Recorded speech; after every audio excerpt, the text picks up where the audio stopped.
हम लोग जानते हैं व्याकरण, हिंदी व्याकरण में एक लेसन है क्रिया विशेषण। तो क्रिया तो पता है, जिस शब्द से किसी काम का करना या होना समझाया जाए उसे क्रिया कहेंगे। नहीं, जिस शब्द से किसी काम का करना या होना समझा जाए या काम के करने या होने का बोध करे उसे हम क्या कहेंगे? क्रिया कहेंगे। जाना, आना, खाना, पीना, उठना, बैठना, सोना, हंसना, रोना, बहुत सारे हैं। और कर्म के अनुसार से क्रिया के दो प्रकार, ये भी पढ़ना था। कर्म के अनुसार से क्रिया के दो प्रकार होते हैं। कौन कौन? एक सकर्मक क्रिया, दूसरा अकर्मक क्रिया। जिस क्रिया में कर्म की आवश्यकता हो या जिस क्रिया के लिए कर्म की आवश्यकता हो उसे हम सकर्मक क्रिया करते हैं, और जिस क्रिया के लिए कर्म की आवश्यकता न हो उसे क्या कहेंगे? अकर्मक क्रिया कहेंगे। सकर्मक क्रिया का उदाहरण है राम आम खाता है। राम आम खाता है, तो यहाँ क्रिया है खाना।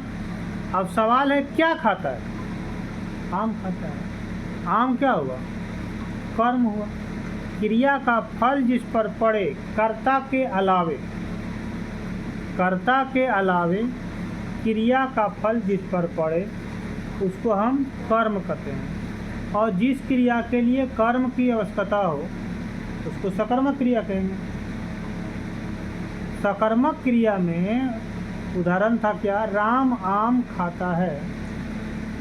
राम खाने का काम करता है, राम हो गया कर्ता, काम है, क्रिया है खाना, और उसका फल दो पर पड़ रहा है। ध्यान दीजिएगा, खाने का फल दो पर पड़ रहा है, एक राम पर, दूसरा आम पर। राम आम खा रहा है तो राम पेट भर गया, राम को लाभ हानि हुआ ना। और एक लाभ हानि हुआ किसको? आम को।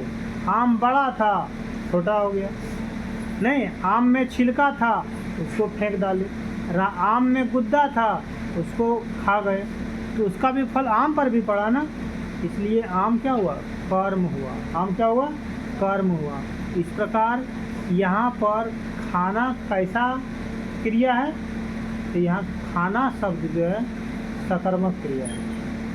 हाँ, एक अकर्मक क्रिया होती है कि ऐसी क्रिया जिसमें क्रिया कर्म की आवश्यकता न हो। जैसे मोहन सोता है, तो मोहन सोया तो मोहन का नींद पूरा हो गया। मोहन तो क्या है? सब्जेक्ट करता है, लेकिन उसका फल किसी के ऊपर पड़ रहा है क्या? नहीं पड़ रहा है। इसका मतलब यहाँ सोना शब्द कैसा है? अकर्मक क्रिया। याद रखिएगा, कर्म की पहचान करने के लिए दो गो शब्द है, क्या और किसे। दो शब्द के साथ क्रिया लगा के क्वेश्चन करने के बाद, प्रश्न करने के बाद जो आंसर निकलेगा वही होगा क्या?